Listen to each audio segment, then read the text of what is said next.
오늘 사사, 하나님께서 세우신 사사들이 다스리던 그때를 오늘 우리가 보고 있습니다. 사사시대는 여호수아가 죽고 이제 그 다음 세대가 가나안 땅에서 어떻게 삶을 살았는지 우리에게 알려주는 말씀이 바로 우리가 오늘 읽은 사사기의 말씀입니다. 사사기 말씀을 한마디로 요약하자면 이스라엘 백성들이 하나님을 알지 못했고 하나님께서 행하신 일도 알지 못함으로 말미암아 하나님을 버리고 바알과 아스타롯을 섬기며 살았던 것이 이 사사시대의 모습이었습니다. 그럴 때마다 그들은 나라를 빼앗기게 되었고, 나라를 빼앗기면 당연히 힘들고 많은 압박과 고난으로 말미암아 부르짖게 되고 울게 되죠. 그것을 보고 하나님은 그들을 다시 한번 구원하여 주십니다. 그렇게 구원하여 주실 때 오늘 우리가 읽은 말씀처럼 사사들을 세우셔서 구원해 주시죠. 그렇게 하면 주님의 말씀을 잘 듣고 하나님의 뜻대로 살아가야 하지만 그들은 또다시 하나님을 버리고 바알과 아스타롯에게로 나아갑니다. 그렇게 하다가 또 나라를 빼앗기고, 나라를 빼앗기면 또 다시 하나님이 구원해 주시고, 하나님이 구원해 주시면 또 주님을 떠나는 이러한 일련의 역사의 반복이 오늘 우리가 읽은 사사시대 사사기의 말씀입니다. 그들은 여호와를 알지 못했고 여호와께서 행하신 일도 알지 못해 하나님의 역사를 이끌어가는 다음 세대가 된 것이 아니라 다른 세대가 되었습니다. 오늘 그런 다른 세대들을 다시 한번 하나님 주님의 품으로 이끌고자 오늘 사사를 세우십니다. 우리 한번 12절 말씀을 같이 한번 먼저 읽어보겠습니다. 이스라엘 자손이 또 여호와의 목전에 악을 행하니라. 이스라엘 자손이 여호와의 목전에 악을 행함으로 여호와께서 모압 왕 에글론을 강성하게 하사 그들을 대적하게 하시매. 아멘. 먼저 이스라엘 백성들이 여호와의 목전에서 악을 행하고 있다라고 이야기하고 있습니다. 그런데 여기에 또라는 단어가 붙죠. 이스라엘 백성들 하나님이 구원해 주셨지만 또 여호와 목전, 여호와 보시기에 하나님 앞에 악을 행하고 있습니다. 그래서 결국 그들은 나라를 모압 왕 에글론에게 빼앗기게 되죠. 우리 13절과 14절 말씀도 같이 한번 읽어보겠습니다. 에글론이 암몬과 아말렉 자손을 모아가지고 와서 이스라엘을 쳐서 종려나무 성읍을 점령한지라. 이에 이스라엘 자손이 모압 왕 에글론을 18해 동안 섬기니라. 아멘. 에글론, 모압 왕 에글론이 암몬과 아말렉과 손을 잡고 세 나라가 연합하여 이스라엘을 지금 쳐들어왔습니다. 그렇게 해서 이스라엘 백성들을 점령해 나가는데 오늘 말씀해 보니 이스라엘을 쳐서 종려나무 성읍을 점령했다라고 오늘 말씀하고 있습니다. 그렇다면 여기서 종려나무 성읍은 무엇일까요? 여기서 종려나무 성읍은 여리고성을 의미합니다. 이스라엘 백성들에게 있어서 여리고성은 굉장히 의미 있는 성입니다. 왜냐하면 이스라엘 백성들이 가나안 땅에 들어갔을 때 처음으로 점령했던 성이 여리고성이었고 그 가나안 땅 중 가장 견고하고 가장 힘이 센 성이 바로 여리고성이었습니다. 그런데 이스라엘 백성들이 하나님의 말씀에 순종함으로 말미암아 하루에 한 바퀴, 7일째는 7바퀴를 돌고 나팔을 불며 소리를 질렀을 때 그 여리고성이 하나님의 뜻대로 무너진 것을 우리는 여호수아 말씀을 보면서 알 수가 있습니다. 그렇게 여리고성을 함락시키고 그때서부터 이스라엘 백성들은 하나님께서 허락하신 그 가나안 땅을 점령해 나가기 시작했죠. 그런데 오늘 말씀해 보니 이스라엘 백성들이 하나님 보시기에 악을 행함으로 말미암아 모압 왕 에글론과 다른 두 나라로부터 연합하여 쳐들어왔을 때 여리고성이 점령당한 것을 오늘 말씀을 통해서 알 수가 있습니다. 즉 지금 그들이 가나안 땅에 들어와서 그 땅을 점령했지만 이제 하나님 보시기에 악을 행함으로 말미암아 가나안 땅을 들어가기 전, 점령하기 전으로 다시 돌아간 것을 오늘 말씀을 통해서 확인할 수 있는 것이죠. 그래서 그렇게 나라를 빼앗긴 이스라엘 백성들은 고난과 압박과 시련으로 말미암아 하나님 앞에 부르짖고 울기 시작합니다. 그럼 우리 하나님, 이스라엘 백성들을 너무나도 사랑하셔서 그들이 또 주님 보시기에 악을 행했음에도 불구하고 그들을 위해 사사를 세워주십니다. 바로 오늘 그렇게 세운 사사의 이름이 바로 에훗인데요. 우리 같이 한번 15절 말씀을 같이 한번 읽어보도록 하겠습니다. 이스라엘 자손이 여호와께 부르짖으매 여호와께서 그들을 위하여 한 구원자를 세우셨으니 그는 곧 베냐민 사람 게라의 아들 왼손잡이 에훗이라. 이스라엘 자손이 그를 통하여 모압 왕 에글론에게 공물을 바칠 때에. 아멘. 오늘 에훗이라는 사람은 어떤 사람이었을까요? 오늘 말씀에 보면 이 에훗을 어떻게 설명하냐면 베냐민 사람이면서 왼손잡이다라고 오늘 이야기하고 있습니다. 에훗이라는 이름 안에는 오른손에 제약이 있는, 오른손이 묶여 있는 이라는 뜻을 가지고 있는 이름이 에훗이죠. 그리하여 그는 왼손잡이였습니다. 더욱이 그는 베냐민 지파였는데 이 베냐민이라는 뜻은 오른손의 아들들이라는 뜻을 가지고 있습니다. 그러니까 좀 정리하자면 에훗이라는 사람은 어떤 사람이냐면 오른손의 아들들이라고 하는 베냐민 지파 사람으로서 오른손을 쓰지 못하고 불편함을 가지고 있어 왼손밖에 쓸 수 없던 사람이 바로 에훗이었다. 성경에서 오른손은 능력을 상징합니다. 단순히 문자적으로 그냥 오른손이 우리의 능력입니다, 오른손이 하나님의 능력이다 라고 그렇게 이야기하는 것이 아니라 오른손이라는 이 단어를 통해서 능력을 표현하고 싶은 것이죠. 그런데 그가 지금 오른손이 아프고 오른손이 불편하다라는 것은 그에게 있어서 능력이 없다라는 것을 우리가 오늘 말씀을 통해서 알 수 있죠.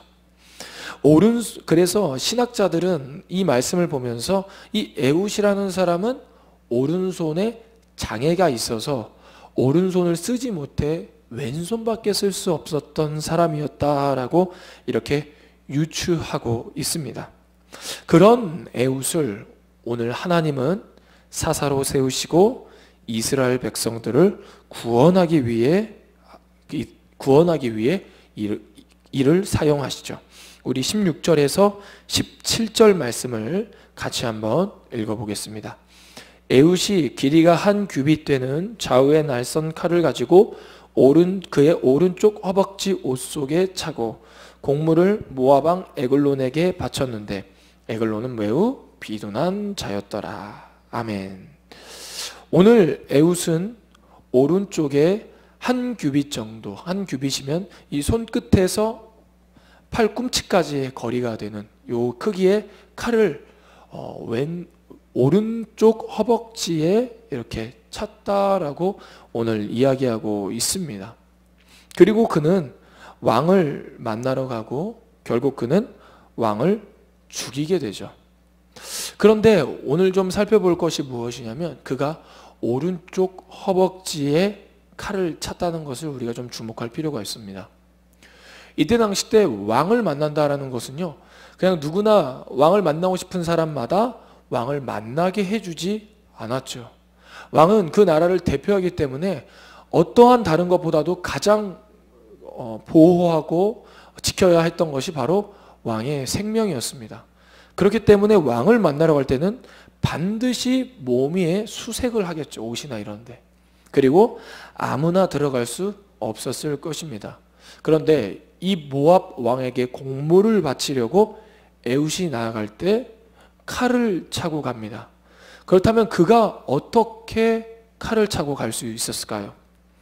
당시 오른손을 사용했던 사람들은 당연히 칼을 잘 빼서 사용하기 위해 왼쪽 허벅지에 칼을 찼을 것입니다.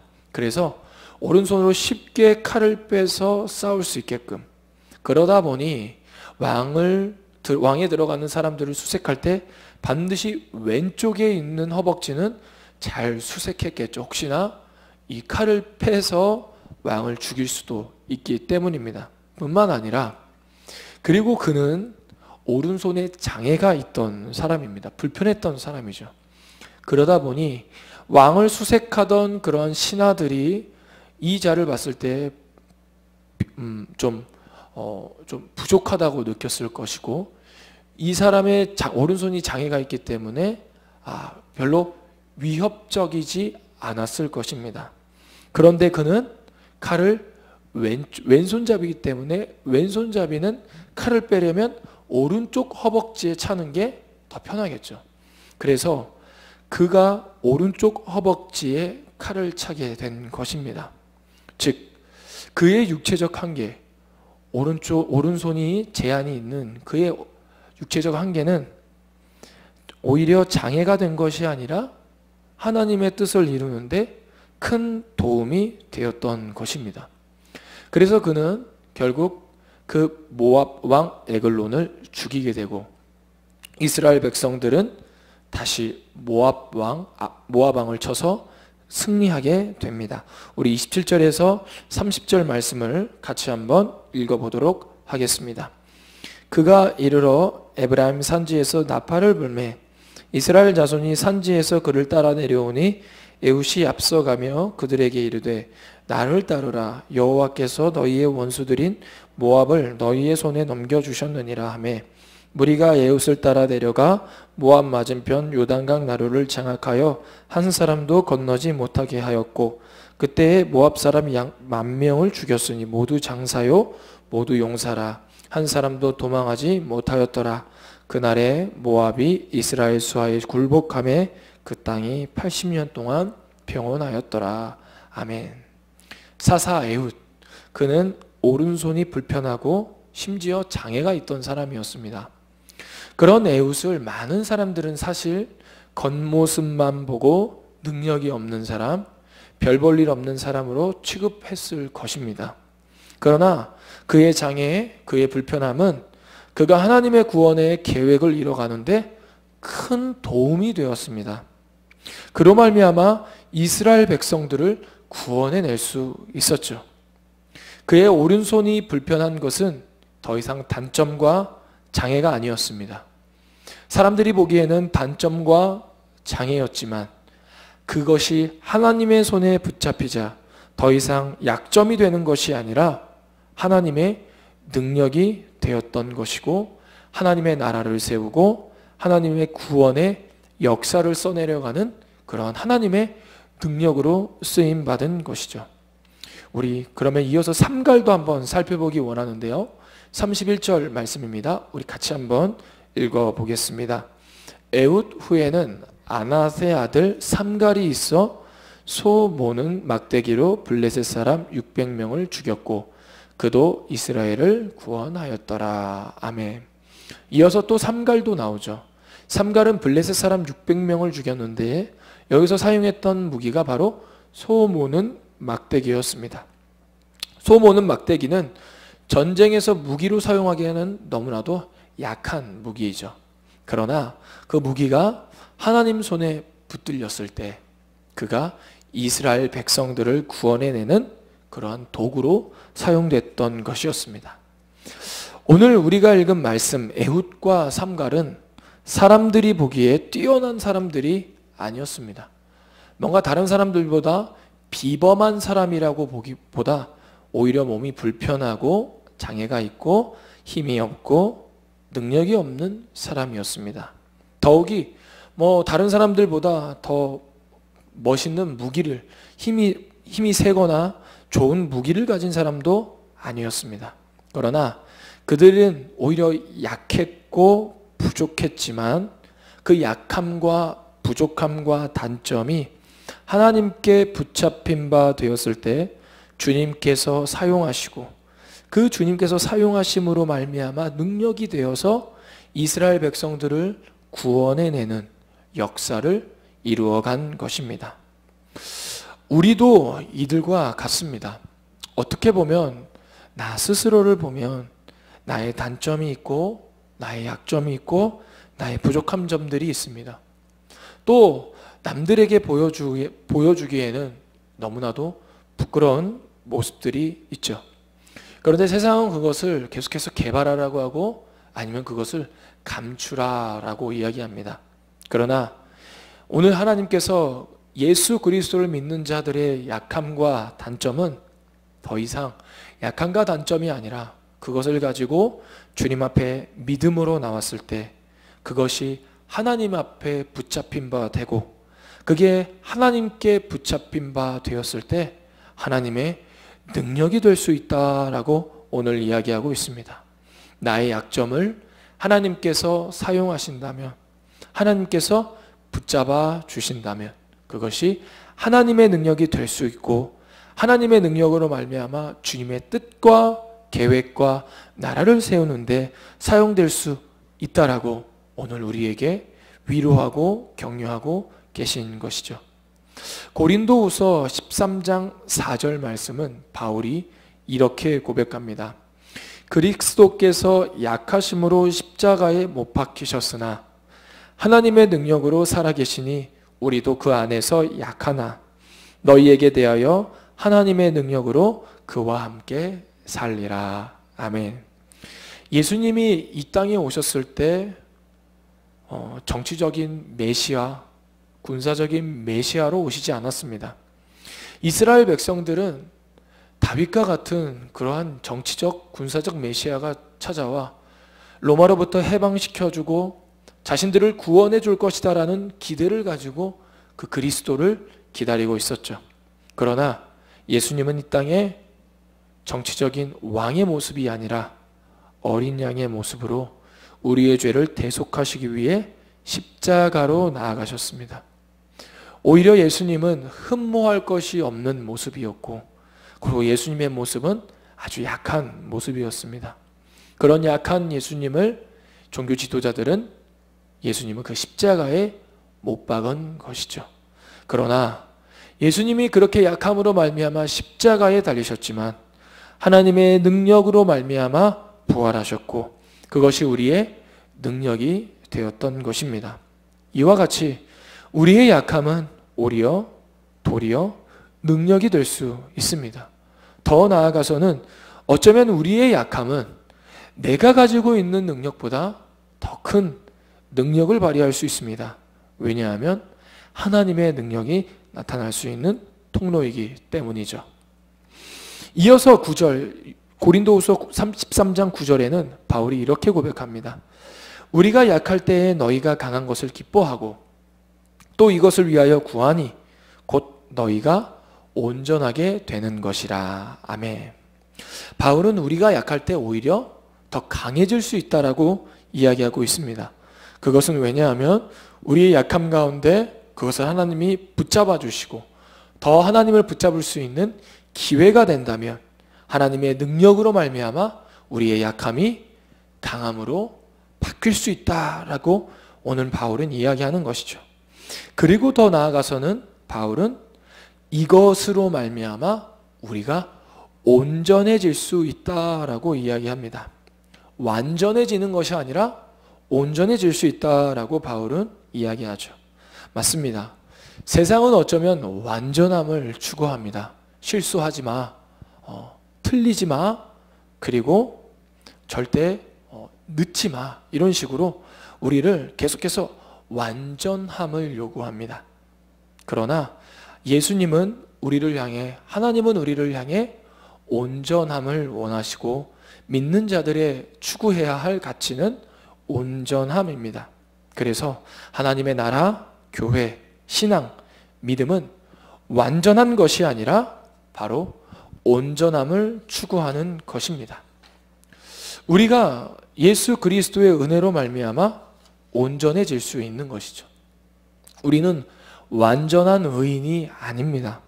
왜냐하면 우리는 아직까지도 악한 죄성이 우리 마음에 남아있고 그로 말미암아 우리는 넘어지고 실수하고 약한 존재입니다. 그러나 그런 우리를 위해 이 땅에 오신 예수님, 그 예수님의 그 십자가의 능력으로 말미암아 우리가 죄인이지만 온전해질 수 있는 것입니다. 오늘 말씀을 통해서 우리가 알 수 있는 것, 예수님의 그 십자가의 능력을 통해서 우리가 알 수 있는 것, 그리고 오늘 말씀 사사시대에 주님께서 세우셨던 에훗과 삼갈 사사들을 통해 우리가 오늘 깨달을 수 있는 것은 바로 우리의 약점이 하나님의 붙잡힌 바 되면 하나님의 능력이 될 수 있다라는 것입니다. 하나님의 능력이 나타나는 통로가 되어 온전함으로 나아갈 수 있다라는 것입니다. 오늘 주일 일부 예배에 모인 저와 여러분이 다 개인마다 누군가에게 보여주고 싶지 않은 약함이 있을 줄을 다 압니다. 여기 서 있는 저 또한 누군가에게 보여주면 부끄러워서 얼굴을 들 수 없을 정도의 그러한 약함이 제 안에 너무나도 많습니다. 그러나 그러한 약함들을 바라보며 우리가 소망을 갖고 희망을 가질 수 있는 것은 그 약함 가운데 우리가 하나님을 붙잡을 수 있다면 바로 그 약함 속에 하나님의 능력이 나타나고 오히려 내가 할 수 있는 능력보다 하나님의 능력으로 말미암아 더 강해질 수 있다라고 오늘 주님 우리에게 말씀하고 있기 때문입니다. 바라옵기는 저와 여러분이 그렇게 우리가 약하지만 그럼에도 하나님 앞에 나아가서 하나님의 능력으로 이 땅에 예수 그리스도를 모르는 사람들에게 예수님을 전하고 그들을 주님의 길로 인도하고 구원의 길로 인도하는 주님께서 쓰시는 그러한 이 시대의 사사들이 되시기를 주님의 이름으로 소망합니다. 기도하겠습니다. 하나님 감사합니다. 하나님 오늘 말씀을 통해 우리가 깨달은 것은 바로 우리가 약하지만 그 약할 때 하나님의 능력으로 말미암아 우리가 더 강해질 수 있다라는 소망을 주시니 너무나도 감사합니다. 주님, 우리는 넘어지고 약하고 실수하는 존재입니다. 주님을 믿는다고 고백하지만 그렇게 하지 못할 때도 너무나도 많습니다. 하나님, 이럴 때일수록 더 예수 그리스도를 붙잡고 하나님의 능력을 더 간구하여 하나님의 능력으로 말미암아 우리의 약함이 오히려 하나님의 능력이 되고 그 하나님의 능력으로 구원의 역사가 이루어지는 그러한 은혜를 허락하여 주시옵소서. 주님, 한 주 동안도 우리의 약함 가운데 예수 그리스도를 바라보며 주님 앞에 나아갈 수 있도록 붙잡아 주시옵소서. 감사하며 예수님의 이름으로 기도드립니다.